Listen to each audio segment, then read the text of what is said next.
That's your first reaction to the Supreme Court's decision to stay the conviction as well as the order of conviction of Mr. Rahul Gandhi in this defamation case. It also said, and in fact criticized the lower court for awarding Mr. Gandhi the maximum sentence of 2 years while convicting him in this defamation case. Your response to that?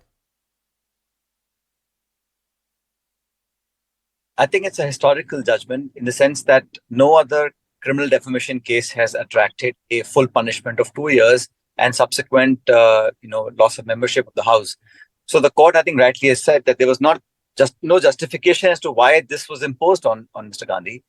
So we all welcome the Supreme Court's verdict of staying the conviction. The welcome step.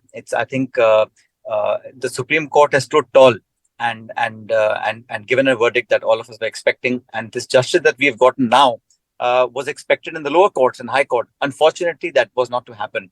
But as it stands, I think we welcome this step by the Supreme Court. Okay. And I think the fact that in a democracy, people must raise their voice. And no matter who you are and in what position you hold, law is same for everyone. This has been proved beyond doubt by the Supreme Court's verdict today. So now, Sachin, the ball seems to be in the Speaker's court. And incidentally, he also hails from the same state as you do. We have not heard anything officially from the Speaker's office or from the Lok Sabha Secretariat. Do you believe, and for what reasons do you believe, that the Speaker is bound to reinstate Mr. Gandhi as MP as quickly as possible?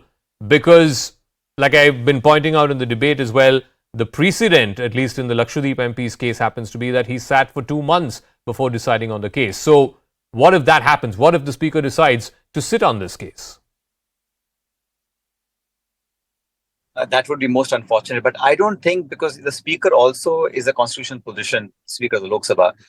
And I suspect he also has to abide by the rules, regulations and laws. And the highest court of the land, Supreme Court, once they have passed a judgment, I see no reason why the Honourable Speaker of the House will not act just as hastily as he did in disqualifying Mr. Rahul Gandhi from the House in reinstating his membership. Because remember, the court also says that the people of Wayanad, the people of Kerala, the constituency that Mr. Gandhi represents, cannot be deprived of having a representative. It's the people's rights also that were disenfranchised. So I think the Speaker will act in earnest. I think an Honourable Speaker should act as soon as possible.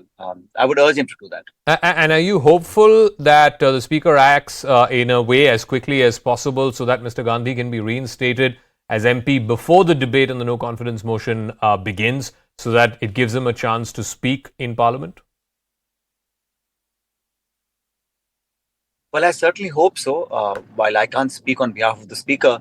But now that the court has said that the conviction has been stayed, I see no reason why the Honourable Speaker will not reinstall Mr. Gandhi as a Member of Parliament in the Lok Sabha. Okay.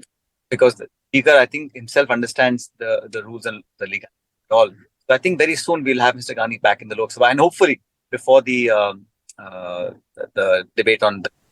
All right. Sachin Pilot, it's always a pleasure speaking with you. Thank you very much, the former Deputy Chief Minister of Rajasthan, on his thoughts on the decision today by the Supreme Court. Also joining us now is one of the top legal eagles of the country, in fact, a Member of Parliament from the Congress Party, and also someone who represented Mr. Gandhi